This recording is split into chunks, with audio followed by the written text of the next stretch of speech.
is our mental body day. So that's exciting. And we're going to make sure that we do a little bit more of a deep dive in that. We're going to talk a little bit more about finances, where we ended up yesterday. And then we're going to continue moving forward with how do we heal together collectively when we bring groups together.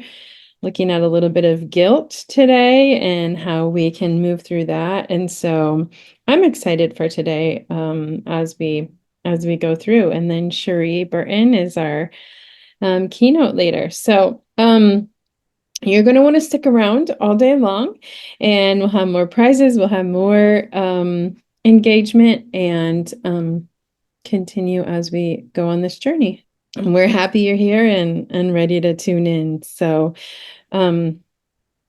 yeah, I will turn it over to you and take it back. Annie is an experienced executive director turned consultant.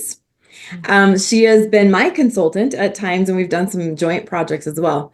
And she has a demonstrated history of working in the health, wellness, and fitness industry.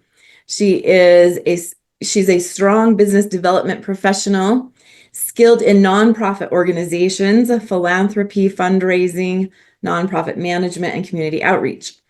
She is a transformational leadership coach and a best-selling author. I've got her book. It's awesome. She focuses on personal development, living out your purpose, and getting your nonprofit in order. And she's also the director of the Love Solve Academy and the programs that are under that, like Frequency School. And so it's exciting to have her. And it's been like this up-leveling for me to work with Annie. I brought her in June or May even of this year. And like it has pushed me and grown me in a way that hasn't happened before. And so I'm so grateful that she makes me uncomfortable. Well, somebody in your life to make you uncomfortable so you grow. And yes, and I've been growing. She's been growing too. For so sure. There's that. Yeah, we all get that opportunity for growth. And so actually, thank you. Thank you. It's a great opportunity to actually get to be participating today at a different level. And so thank you for having me and for this opportunity to share my presentation on Raise Your Frequency, Change Your Life. My story kind of began with you, Christine, because I had spent a lot of time trying to understand what I didn't even know about a frequency.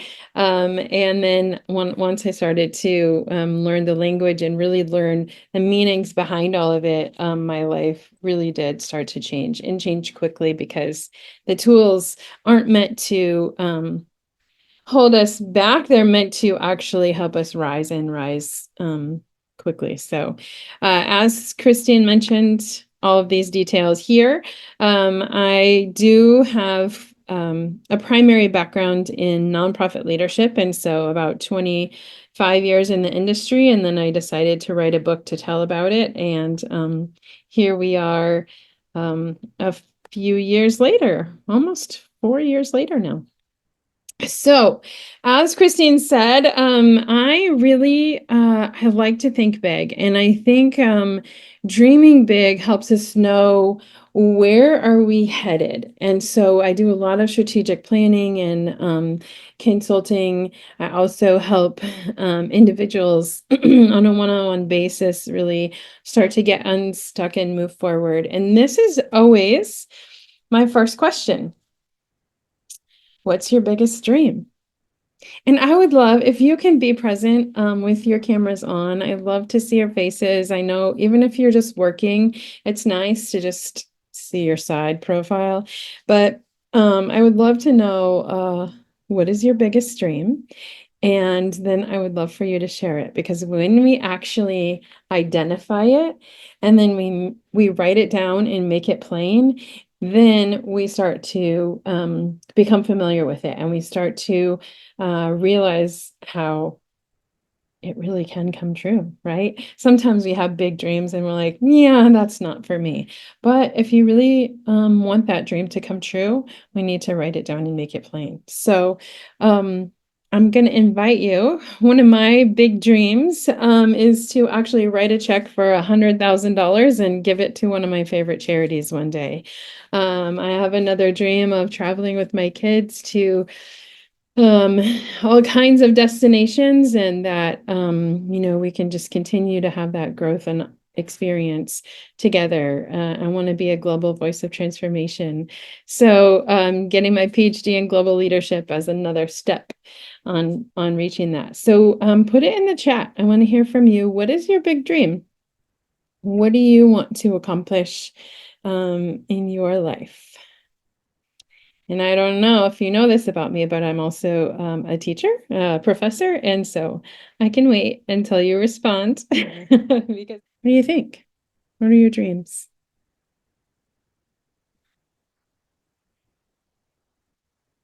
Yes, Danny, I love it for you so much. I can't wait to watch you speak on those big stages. Right, and shift people's information field. So cool. Ooh, Amanda, a wellness center. That's awesome.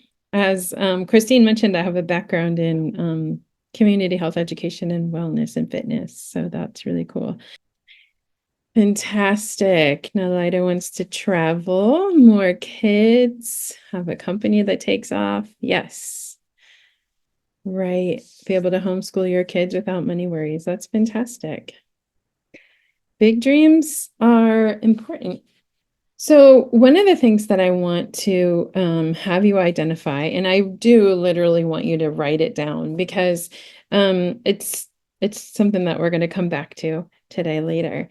So as you go thinking about your big dreams, the next question I have for you is sort of the opposite, right? Which is, why haven't you reached your dreams yet? Where are you with reaching your dreams? What's keeping you stuck? And so sometimes we bury our head in the sand because we don't want to think about all of the things that we need to do to get to our big dream, right? My big dream to be a global voice of transformation is taking me about 4 years to get my PhD in global leadership, right? And so those are steps on our journey, but we don't always know the things that we need to do. Or maybe we just don't want to do the things that we need to do. So if you're going to publish a book, what's keeping you stuck? What's holding you back? Why have you not accomplished that yet? And so that's the next thing I want you to write down is, what's holding you back? What's holding you back from the next thing? What's keeping you stuck? And I'd like you to share that as well. Some people say it's time. Some people say it's money. Some people say it's other people. Some people say I'm holding myself back, right? So what is holding you back? I'm curious. Curious to know. And sometimes it's related to an emotion. Maybe it's fear. Maybe there's another emotion that's holding you back. Anybody? Yeah.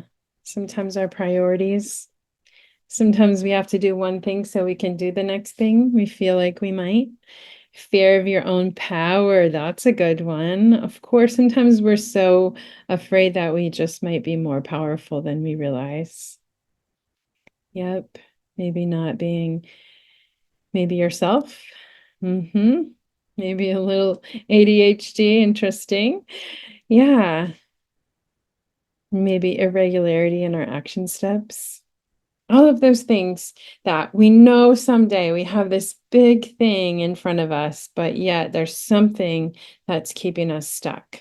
Clarity, maybe not having, maybe not feeling like we're even worthy to accomplish that thing. Yes, yes. Thank you. Thank you for your participation. Even as it comes to you, keep it coming, but please be sure that you write it down because we're going to come back to this. And so as we dream big, and as we identify then what's stopping us from reaching that big dream, I just want you to think about Are you on that roller coaster? Are you on that roller coaster of, yes, I'm going to reach it. No, I'm not. Yes, I'm going to. No, I'm not. Forget it. I can't do it. And then yourself, you start spinning. You start going in this cycle. You start chasing your tail. Maybe you're just hide. Maybe you're hedging. Anybody familiar with that? You're like, no, never mind. That's not for me. When you dip your toe in it and you think, oh my gosh, I'm going to go there. And then life happens, things change, things transform and shift. And yep, we're here, we're on this roller coaster, and it's a really challenging. But if I asked you this, if you could get off the roller coaster, how ready are you to get off? Are you there? Are you like, this is it? I'm ready to actually step into the next level version of me. Yep. It's kind of scary because who are we without the roller coaster? Where does our identity get formed if we don't have the roller coaster ride? If we don't have the thing to complain about, if we don't have the barrier to talk about, if we don't have all of those things, then who are we when we're standing still? And maybe, yeah, sometimes there's a readiness factor. We have to be ready to be ready, right? And so if you were to get off the roller coaster, what do you think you would find? If you were off the roller coaster, Bonnie, you're ready and excited. I love it. So what is that going to mean?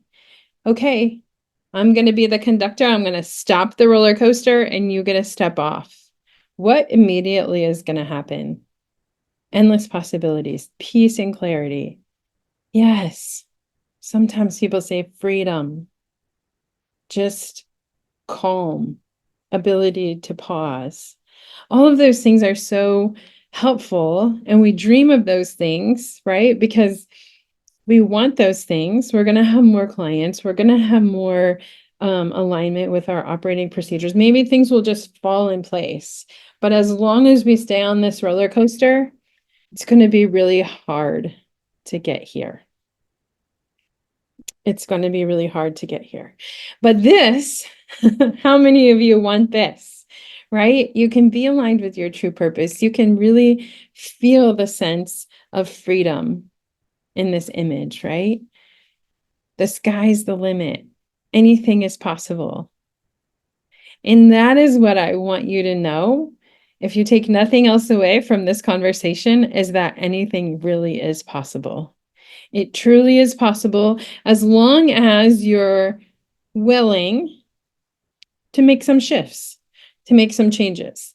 And so that's what we're going to talk a little bit about today is how do we make those shifts? And so I want you to ask yourself, where do you need to make a shift? Is it in your relationship? How happy are you there? Do you love your job or is it really time? Is it actually time for you to be okay to say, you know what, I'm ready for something else? Are you kind of in a place of transition? I know some of you have kids at home, but are they ready to graduate? Are you in a place of finishing up one professional career and you're transitioning to a new one, or maybe you're retiring? Are you seeking a new relationship? Are you trying to discover yourself again? Because when we're trying to discover ourselves again, there's a lot of things that we have to relearn. I have a group that I coach, and the ladies are like, who am I without my work? I don't know. Who am I without having a medical condition? Who am I without my grandkids? When I take everything off, who am I? And so it's hard. It can be hard. It can be scary to sit with that. But I'm really excited to share with you today about how we can shift into that. And like I said before, it doesn't have to take a lot of time. It just has to take that desire and commitment to be ready to be ready. Okay, so you've seen this throughout the week. This is kind of that trajectory of moving along the continuum. So we're going to kind of look in this phase one frequency school area, and we're going to start by looking at the base of the pyramid, and then we're going to go up. And we're going to talk about frequencies in a little bit more detail today. And we're going to talk about frequencies in these 5 life areas. So when we look at 5 life areas, these are the areas. We're looking at the physical body. You might see a alignment with this week's conversations. We're going to look at the physical body. We're looking at our social body, how not necessarily just our body, but how we show up. Where do we really have some good energy in our life? Where are we maybe not excelling as much? What about in our spiritual life, our psychological life area, our finances? So these are all pieces to the conversation that we're going to continue to have today.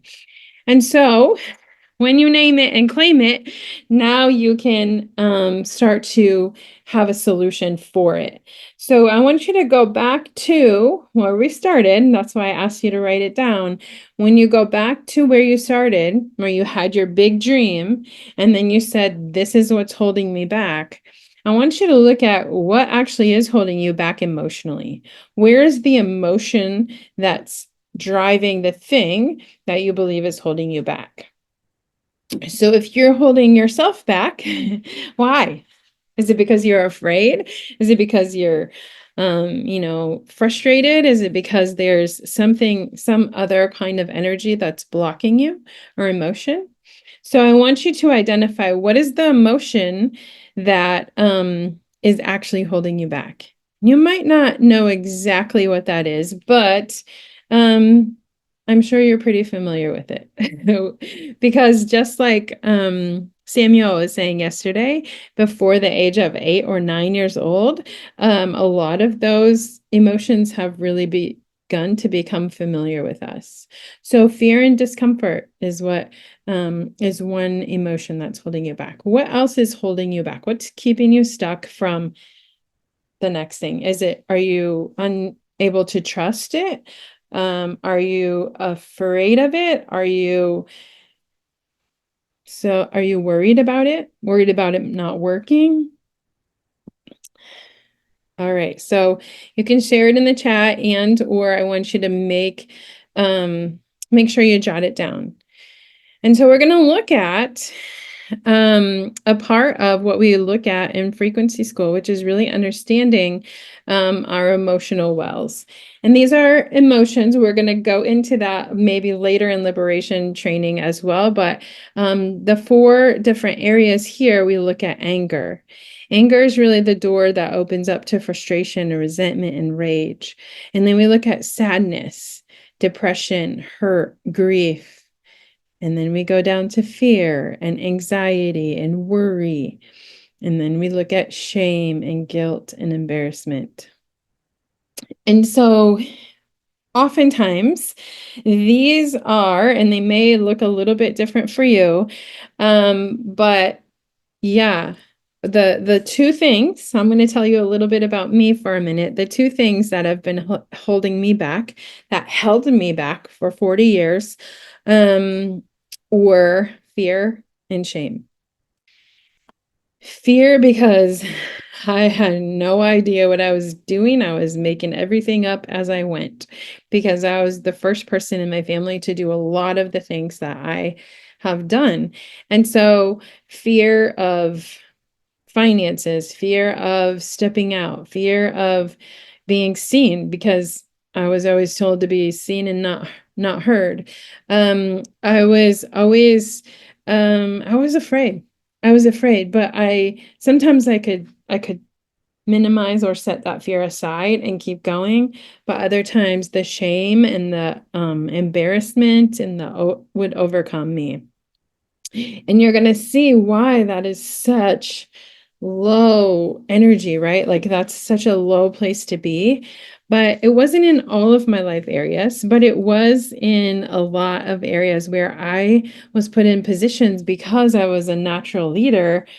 But until I thought maybe somebody was going to realize that I came from a poor family, that we used food assistance, that my father was abusive physically and emotionally and verbally. And that I was sexually abused. And, I just thought, oh my God, if people see that, if they know that, they're not going to take me seriously.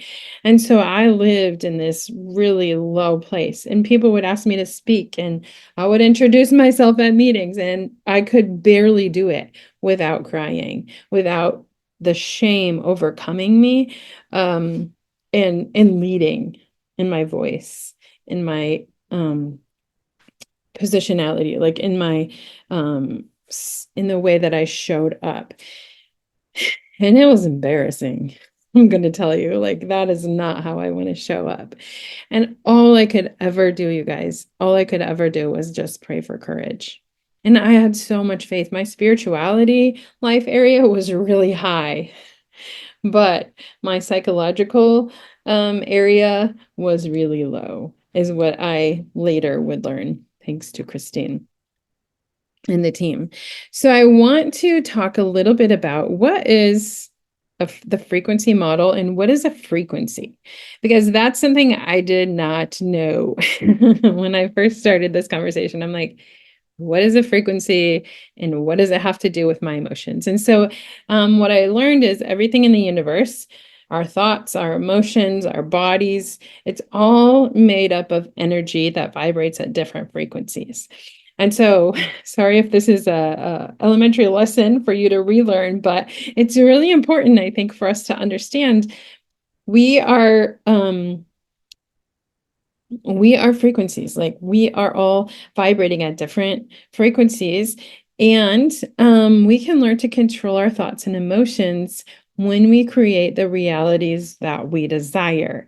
And so I was listening to this. I was trying to create the reality of courage, right? Of being able to stand up in front of people and not break into tears, right? And so I was trying to create that reality I desired without even knowing it, had some sort of framework behind it. So I spent a lot of time trying to learn something that I didn't really know how to theory behind it. And so now that I know the theory and the research behind it, now I can continue to step into that with more confidence.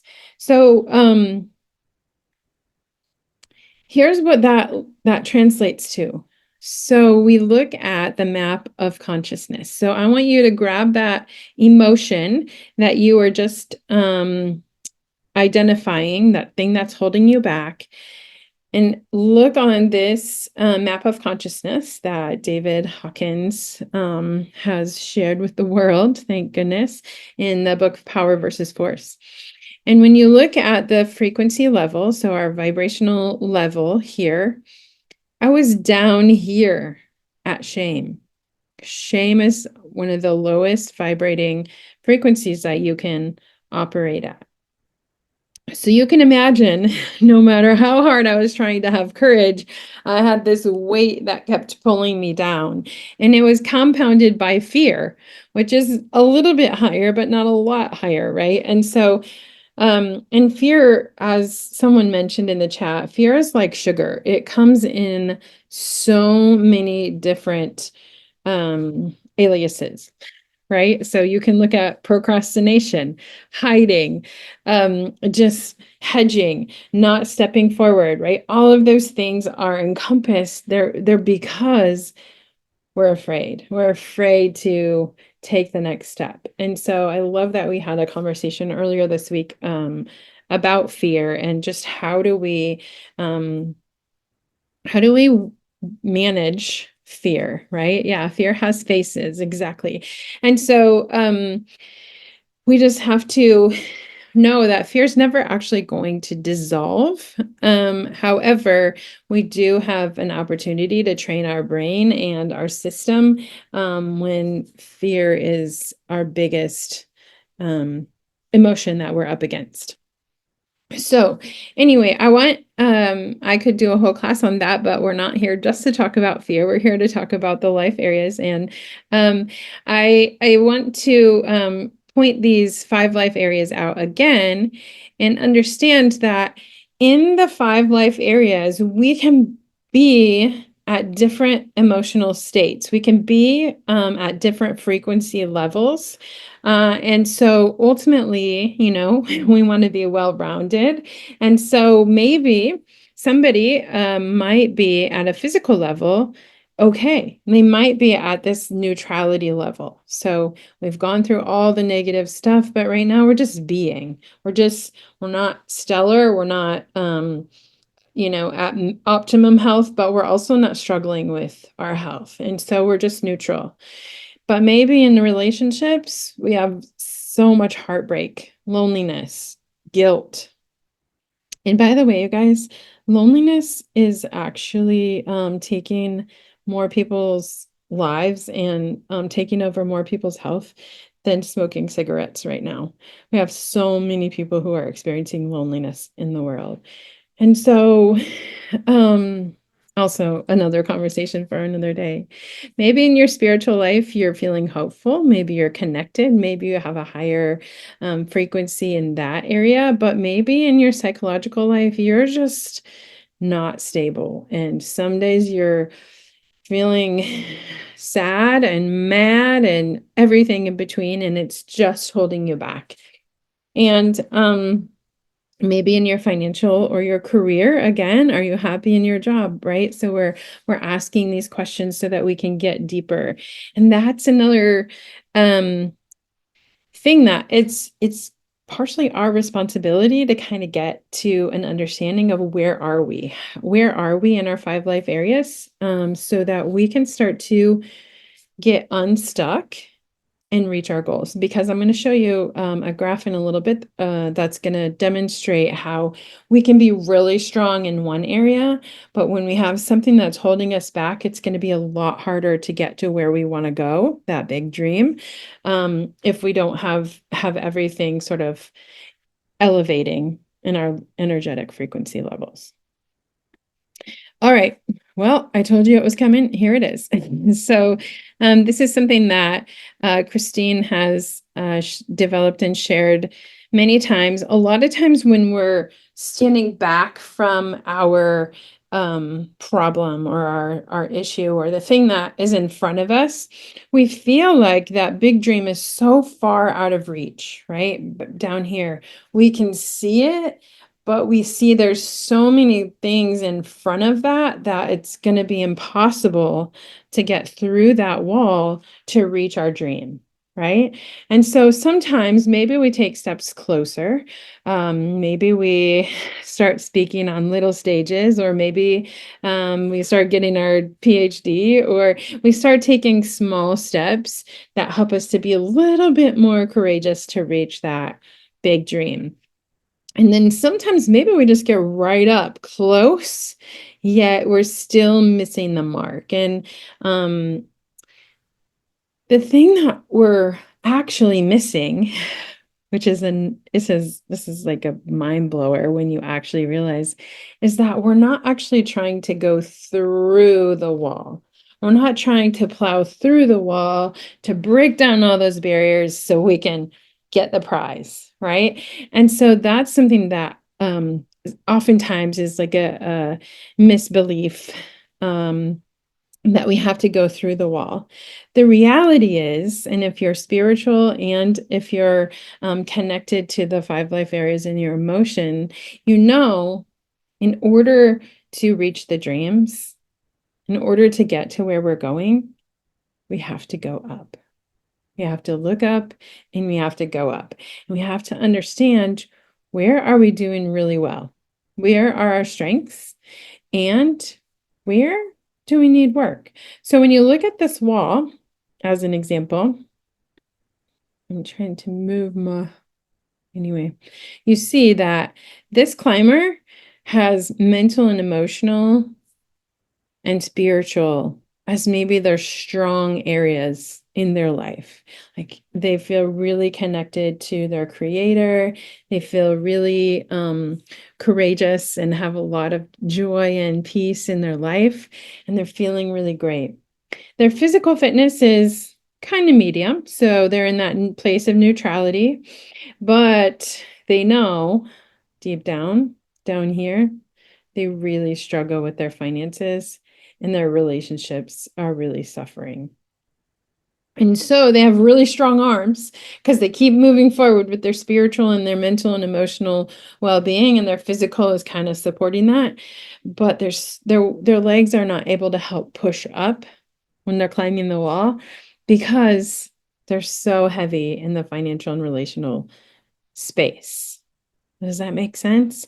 So we're holding ourselves back in some essence when we're not balanced in those 5 life areas.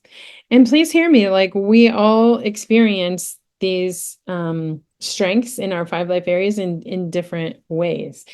And so that's the really great thing about we've been talking about frequency school and the assessments that you get to take when you go through the school. We analyze, where are you? We take the frequency assessment to understand where are you in your 5 life areas, and so then we can bring the solutions to really understand what would be helpful to you. And I want you to know this is research based. So it's not just something that, has been around for a little while, but it's something that has been studied. Trials have been done. We've had clinical outcome studies, and we know that energy psychology is effective. And multiple studies have been done with regard to the treatment of pain, anxiety, food cravings. Food cravings are a big one. A lot of times that's for me, maybe not for you, but a lot of times when I feel happy or stressed or anxious or whatever, I turn to the pantry and I'm like, okay, what can I just chew on, right? And that's a response. Trauma and even peak athletic performance is something that has been measured. So this has been researched for quite a while. Now, when we look at our own frequency model, this is a lot. I know there's a lot on this slide, but what I want you to kind of see here is that we have the 5 life areas. And then we have the pyramid that shows, the different levels. So we're going from a 100 to a 600 in this example. And you can see if you look at all of the 100 levels, you can see, when you're in your physical health, this life area at a 100 level, you really are not feeling well. You may have some sort of a disease, or you feel like you're not able to be as mobile as you want. You're just feeling debilitated, literally. Here, look at where I was. Stuck in dense emotions, shame and fear. I think that was written for me. 100 level, maybe in your spiritual, you're just feeling trapped, or you're just really antagonistic because you're not feeling connected to anything, any higher power than yourself. Maybe you're in poverty. Maybe a person's living in poverty, or they're institutionalized or homeless. Here it is again, loneliness, isolation.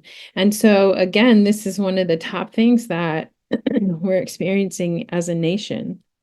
And so imagine if, we have a balance, but imagine if you spent the majority of your life, or maybe someone who spends the majority of their life stuck in these low level frequencies of emotion. No wonder they might feel like they're on the roller coaster. Does that feel familiar? I just put that in here to make you smile. So, I think if we are ready to get off the roller coaster, what that means is we recognize, because knowledge is power, you've heard that before, but when we get to know ourselves in a different way, then it's data. It's like we're collecting data and we're sitting back and we're almost like eating popcorn and watching our movie play out. Because the next time somebody says something to you and you go straight to shame, then you're going to say, oh, look at that. I went straight to shame. And you get to notice it. And when you notice that's what you're doing, now you get to choose. You get to choose to say, oh yeah, I could feel a lot of shame around that. I could, continue to go down that pathway. But actually, because I'm becoming a more conscious, being centered leader in my life, I'm going to choose a positive emotion, or I'm going to get myself out of that and move to a place of neutrality. And that's how we start to shift. We start to have, literally, I talk to myself a lot, but we start to shift in our um in our choices, in our knowing. And when we get to recognize, we get to keep moving forward. Same here in the relational. If you're feeling alone, if you're feeling lonely, you're feeling isolated, we get to start to shift out of that and understand, are we trusting? Are we codependent? Are we dependent on what other people are doing to make decisions that are right for us? And then we get to start shifting out of that. Are these things resonating with you guys? Are you like, oh my gosh, I didn't really know that about myself? Because this is really about self-recognition. It's not about anything more than just you collecting data about yourself. And just to know there's a solution, and that's the great part. So I'm glad you're learning about what frequencies mean and just kind of starting to dive into to understand them from a different level. So when you look at the 100 frequency, I'm just going to kind of give it to you in a maybe a little bit different perspective. Um, in that we are looking, a 100 frequency correlates with our perceptions and our identity of power, our masculine and feminine balance, and our money energy. So those are things that if you know you're low in, you want to begin shifting out up, shifting up, right? Not out, not through, but up. 200 frequency corresponds with the critical change that we need. So we're recognizing, we're seeing the data, but at a 200 frequency, we're not really quite yet seeking an actual solution. We're kind of happy with complaining about it. And so we're not really seeking a solution, but because we're dependent on, oh, how can I complain about it? So I was visiting someone the other day and they were right away. I came in and they're like, oh my gosh, this is terrible. This is terrible. The care here is bad. Da, da, da, da. And I was like, okay, that's an energy that we need to shift out of, because when you're in a place where you're trying to get well, like a hospital, and you're complaining, those things don't really work too well together. So I was like, well, what has been good? How's the food? How's this? Right. And so that's just one way that we can help shift to up, right? The 300 frequency is really to establish routines that are going to really move you forward in life. And so you might receive tools that help you claim your power back, that might help you put boundaries in place, that will help you to move forward, move up in a way that is important for you. Because I know that maybe sometimes you've heard about the structure of our lives, but really it's between us and our higher power. And then we can go down to our partner, and then we can expand out to our kids, and then we expand out to the other people in our lives. So it's important for us to remember you are enough, you do have power, you have worth, and you are worthy, right? And so I think we forget those things a lot. We forget because the world piles things on. It tells us different. It shows us different. And we start to believe those things. And so a lot of times we'll say, you can't believe a thought you think, right? Because all of those thoughts are generated because of old beliefs and old mindsets. And so when we can start shifting into a new belief and a new mindset, now we're like, oh, you don't think I'm enough? Oh, yeah, actually, I am enough. And here's why.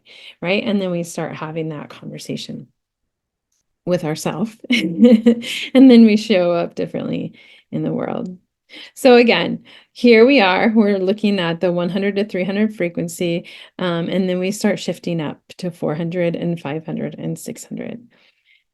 So going back to your emotion that you wrote down, I want you to kind of decide like, where are you? Typically, anger is that first layer that gets us to understand, okay, I'm mad about something. But actually, not only am I mad about it, I'm really frustrated by it. And here's why. And so once you start digging a little bit deeper, then that's when you can start understanding, okay, I'm mad, I'm frustrated, but what is causing me to, oh, I'm resentful. Okay, I'm resentful because, and then you start going deeper and you uncover, it's like the onion that we always refer to, right? Peeling back the layers. And once you can understand, you resent someone or a situation for a certain thing, now we can start to say, okay, why am I resentful? What has caused that to occur? And then we can get to a place where we can release that. And then we can get to that neutrality. So we can start putting love back into our life or putting positive emotions back into our life. So sadness works the same way. The layers of pain, hurt, and grief, fear as well. Sometimes we feel like we have these insecurities or worries or stress. And then we have what we, sometimes an anxiety disorder, or we have panic attacks that just like push us to a place. I had a student that came in and talked to me the other day, and she said, well, I got into a car crash, so I won't be in class. And then she said, okay, a couple of weeks later, I got into another car crash, so I won't be in class. And I can't stop having panic attacks. And I said, please come talk to me because I know I'm not surprised that all of these things are happening because she was in a spiral and she couldn't stop the negative emotion. And so we needed to be able to help her shift out of what her mind was becoming so familiar with. So we were able to shift out of that low level negative emotion to a more positive one. And guilt works the same way. Sometimes we have regret, remorse, embarrassment, and shame. And so in frequency school, we work through, we prompt, we really start to identify these, and then liberation training, we um, move past those and release them even deeper. And then we get to this place where we let go, like we start writing through, we start getting all of those negative emotions up and kind of to a place where we can really dive deeper into them. And then we get to this place of empty or being or isness or neutrality. And it's a great place to be. So we are no longer stuck in the roller coaster of all the negative stuff. We're not quite up here moving into the positive stuff, but we're just here. We're just being. We know the grass is green, the sky is blue, the wind is blowing. We're at this place where we can just kind of be. Being centered style of leadership is actually a style that it's looking at how do we become more conscious? How do we become more one? And when we can just be, that's where we start to transition to higher levels of understanding, higher levels of empathy and compassion, right? Versus just being sympathetic for someone. So it's a great place to be. But it doesn't mean that we have to stay there. We can get to a place of neutrality, and then we can shift into a more positive emotion.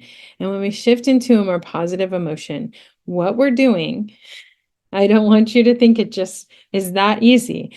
We get to take radical personal responsibility and set intentions. And when we start to set intentions of, okay, when that person's going to come and they're going to trigger me and that's going to happen, then I get to choose. And I get to set the intention that the next time that happens, I'm going to do what I often call is go higher, right? Which is I'm going to, if they're down here in this low level area, the negative frequency zone, the low frequency zone, I should say, um, I'm going to choose. I'm going to choose gratitude. I'm going to choose empathy. I'm going to take radical personal responsibility to stay here. And I'm going to allow them to join me, but I'm not going to join them down low. I'm not going to start complaining. I'm not going to join the gossip train. I'm not going to go there, right? You can always choose to stay higher in your conversation and choose love and choose to be positive and enthusiastic. And sometimes people don't like that because they want to be mad and they want to be angry and they want to stay in that low level place. But at the end of the day, you have to do what you need to do for yourself. And if that means stay here, if that even means, gosh, it was so great to see you, I need to run, like, it's okay. It's okay to move out of a situation that's pulling you back down.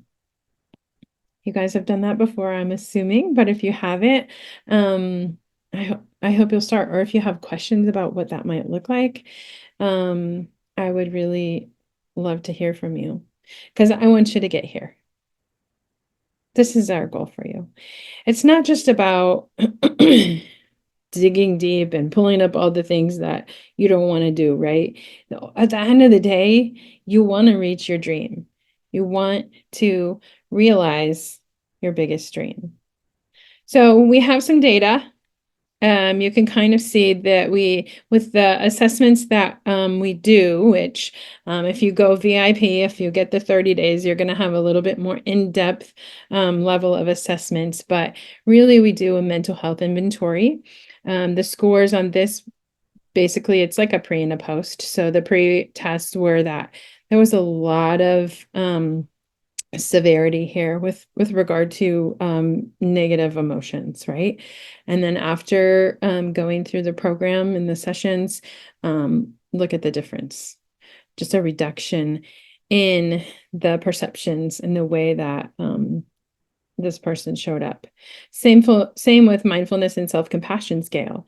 So we look and they're just sort of average when they begin, right? Just above 50%. Just really feeling like they can learn to care about themselves and love themselves. And then we get to this higher level after going through the program.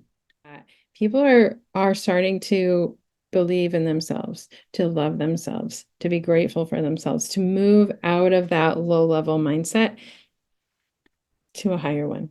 And the health inventory again, you can see moderate to high severity to more of a mild severity, just a shift.